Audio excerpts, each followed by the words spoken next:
Taylor's expansion of two variable function f of x comma y about a comma b. So Taylor's expansion అనేది చాలా simple topic. అలాగే ఇది two variable function F of X comma y ఇచ్చినప్పుడు, అలాగే దీనికి ఒక point ఏ comma B అనేది ఇచ్చినప్పుడు టైలర్స్ ఎక్స్పాన్షన్ ఎలా చేయాలో ఇప్పుడు మనం నేర్చుకుందాం. Taylor series expansion of F of X comma Y is, మనకు ఒక function F of X comma Y ఇచ్చి, అంటే టూ వేరియబుల్ ఫంక్షన్ ఇచ్చినప్పుడు, అలాగే ఏ కామా బి అనే వాల్యూస్ ఇచ్చినప్పుడు మనం టైలర్స్ ఎక్స్పాన్షన్ ఎలా రాసుకుంటాం అంటే F of X comma Y is equal to F of A comma B. F of A comma B అంటే మనకి ఇచ్చిన ఫంక్షన్లో ఎఫ్ ఆఫ్ ఎక్స్ కామా వైలో ఏ కామా బి వాల్యూస్ని సబ్స్టిట్యూట్ చేసుకుని రాసుకుంటాం ఇక్కడ. అట్లాగే plus 1/1 factorial into X minus a f x a comma b plus y minus b f y a comma B. అంటే ఎక్స్ మైనస్ ఏ మనకి ఇచ్చిన ఎక్స్ మైనస్ ఏ, అట్లాగే ఎఫ్ఎక్స్ అంటే పార్షియల్గా మనం ఫంక్షన్ని ఎక్స్తో డిఫరెన్షియేట్ చేసుకుంటాం. డిఫరెన్షియేట్ చేసుకున్న తర్వాత అందులో ఏ కామా బి సబ్స్టిట్యూట్ చేసుకుంటాం. అట్లాగే f y of A comma B అంటే ఫంక్షన్ని వైతో పార్షియల్గా డిఫరెన్షియేట్ చేసుకుంటాం. తర్వాత ఏ కామా బి సబ్స్టిట్యూట్ చేసుకున్నాక వచ్చే వాల్యూని ఇక్కడ రాసుకోవాలి. Plus 1/2 factorial into X minus ఏ హోల్ స్క్వేర్. ఎక్స్ మైనస్ ఏ మనకి ఇచ్చిన పాయింట్ ఏ ఉంది కదా, ఏ కామా బిలో ఏ ఉంది కదా, ఆ వాల్యూని రాసుకోవాలి. ఎక్స్ మైనస్ ఏ హోల్ స్క్వేర్ అంటే ఎఫ్ఎక్స్ అంటే 2 టైమ్స్ పార్షియల్గా డిఫరెన్షియేట్ చేసుకోవాలి. అలాగే ఫంక్షన్లో ఏ కామా బి పాయింట్ కూడా సబ్స్టిట్యూట్ చేసుకోవాలి. అలాగే y minus b whole square f y y ఇక్కడ 2 టైమ్స్ వైతో పార్షియల్గా డిఫరెన్షియేట్ చేసుకోవాలి. అట్లాగే ఫంక్షన్లో ఏ కామా బి సబ్స్టిట్యూట్ చేయాలి. Plus 2 into X minus a y minus b into f x y అంటే ఎఫ్ఎక్స్వై ఒకసారి ఎక్స్తో పార్షియల్గా డిఫరెన్షియేట్ చేసుకుని తర్వాత వైతో పార్షియల్గా డిఫరెన్షియేట్ చేసుకుని ఏ కామా బి సబ్స్టిట్యూట్ చేసుకోవాలి. Plus 1/3 factorial into X minus ఏ హోల్ క్యూబ్ ఇంటూ ఎఫ్ఎక్స్ఎక్స్ అంటే 3 టైమ్స్ పార్షియల్గా డిఫరెన్షియేట్ చేసుకోవాలి. అట్లాగే ఎఫ్ఎక్స్వై. సో ఈ విధంగా మనం ప్రతి టర్మ్ని పార్షియల్గా డిఫరెన్షియేట్ చేసుకుని అకార్డింగ్ టు దట్ మనం పాయింట్ ఏ కామా బి సబ్స్టిట్యూట్ చేసుకుని ఈ టైలర్ సిరీస్లో మనం రాసేస్తే సరిపోతుంది. Next McLaren series for the functions of two variables. ఇది కూడా సేమ్ టైలర్స్ ఎక్స్పాన్షన్ లాగానే ఉంటుంది. కాకపోతే టైలర్స్లో అయితే మనకి ఏ కామా బి ఇస్తాడు, ఇక్కడ మనకి ఏ కామా బి అనేది ఇవ్వడు. సో 0,0 అని మనం తీసుకుంటాము. సో 0,0 అంటే a is equal to 0 b is equal to 0 అయితే సేమ్ ఇందాకలాగానే టైలర్ సిరీస్లో ఏ కామా బి ఉన్న ప్లేస్లో 0,0 పెడితే సరిపోతుంది. అంటే f x y is equal f of 0,0 plus 1/1 factorial into ఇందాక ఏ కామా బి వాల్యూస్ ఉన్నాయి కాబట్టి ఎక్స్ మైనస్ ఏ అని రాసుకున్నాను. ఇక్కడ ఏ కామా బి వాల్యూస్ కాస్త లేవు కాబట్టి ఎక్స్ ఇంటూ ఎఫ్ఎక్స్, అలాగే ఫంక్షన్ని ఎక్స్తో పార్షియల్గా డిఫరెన్షియేట్ చేసుకుని అందులో 0,0 సబ్స్టిట్యూట్ చేసుకుంటాం. సో ఇట్లానే ఎన్ని టర్మ్స్ ఉంటే అన్ని టర్మ్స్ వరకు మనం పార్షియల్గా డిఫరెన్షియేట్ చేసుకుని అందులో మనం 0,0 వాల్యూని సబ్స్టిట్యూట్ చేసుకుంటాము. So this is a very simple and easy topic, Taylor series and Maclaurin series. మనకి టైలర్స్ నేర్చుకుంటే మెక్లారెన్స్ ఈజీగా రాసేయచ్చు. First problem, obtain Taylor series expansion of x³ + y³ + xy² in terms of powers of x-1 and y-2 up to third degree terms. అంటే third degree terms వరకు కనుక్కోండి అంటున్నాడు.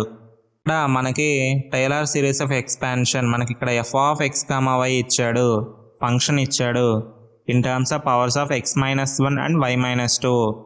అంటే ఇక్కడ మనకి x-a అండ్ y-b ఇచ్చాడు. అంటే x-1 ఈజ్ ఈక్వల్ టు 0 చేసుకుంటే x equal to 1 x value వచ్చింది. అట్లాగే y-2 ఈజ్ ఈక్వల్ టు 0, ఇక్కడ y ఈక్వల్ టు 2. అంటే x కామా వైని మనం ఎట్లా రాసుకోవచ్చు, a comma b is equal to 1,2. So మనకి ఏ కామా బి వాల్యూస్ వచ్చేసినాయి. Solution given f x y is equal to ఇక్కడ ఇచ్చిన ఫంక్షన్ రాసేసుకున్నాము.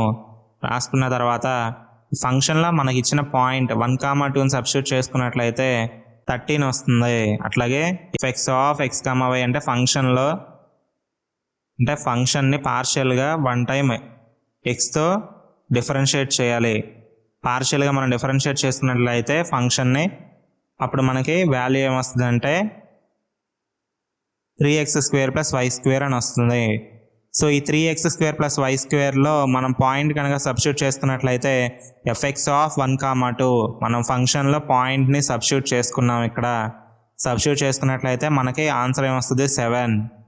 నెక్స్ట్ fy అంటే మన ఫంక్షన్ని ఒకసారి పార్షియల్గా వైతో డిఫరెన్షియేట్ చేసుకోవాలి. వైతో డిఫరెన్షియేట్ చేసుకున్నట్లయితే 3y² ప్లస్ 2xy వస్తుంది.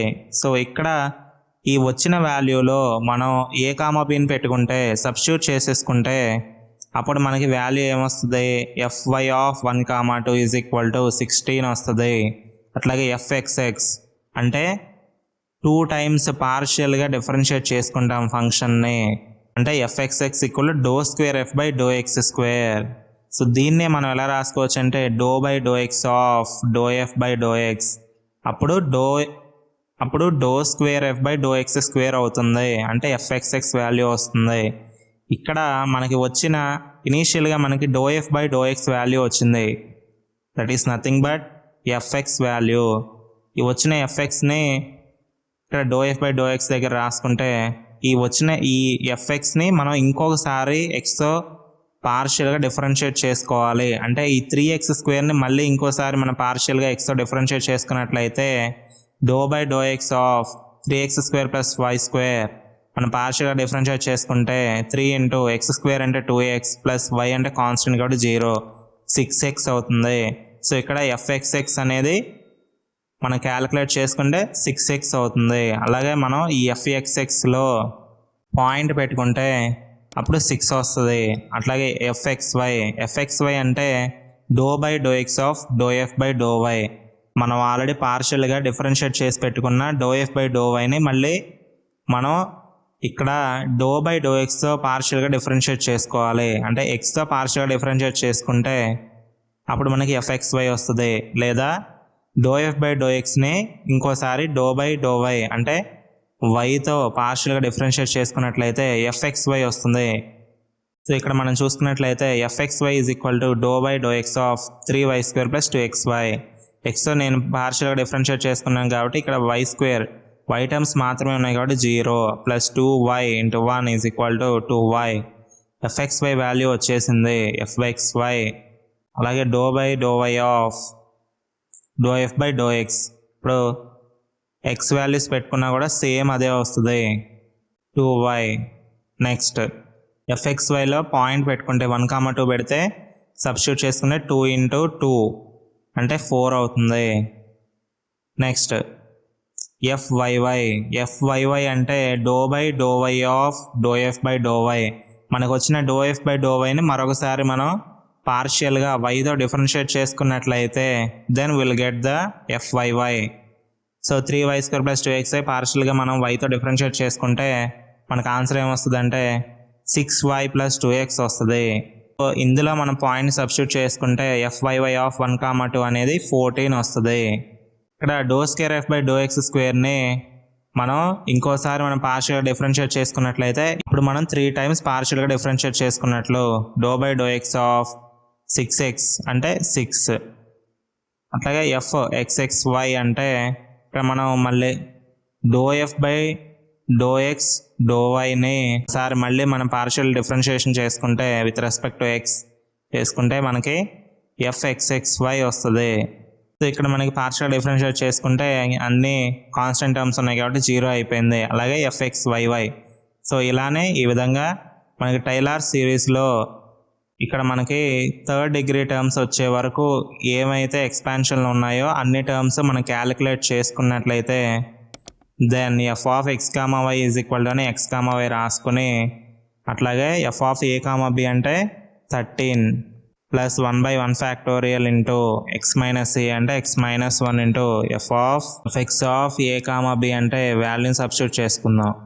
fx(a, b) అంటే 7 ప్లస్ అలా ఈ విధంగా మనకు వచ్చిన వాల్యూస్ అన్నిటినీ ఈ టైలర్ సిరీస్లో మనం సబ్స్టిట్యూట్ చేసుకున్నట్లయితే ఫైనల్గా మనకి ఆన్సర్ ఏమొస్తుంది అంటే 13 plus 7 into x minus 1 plus 16 into y minus 2 plus 3 into x minus 1 whole square plus 4 into x minus 1 into y minus 2 plus 7 into y minus 2 whole square plus x minus 1 whole cube plus x minus 1 into y minus 2 whole square plus y minus 2 whole cube. ఇక్కడ మనం 3rd degree term వరకు కనుక్కోవాలి కాబట్టి ఇంతవరకు expansion అనేది రాసుకుంటాము.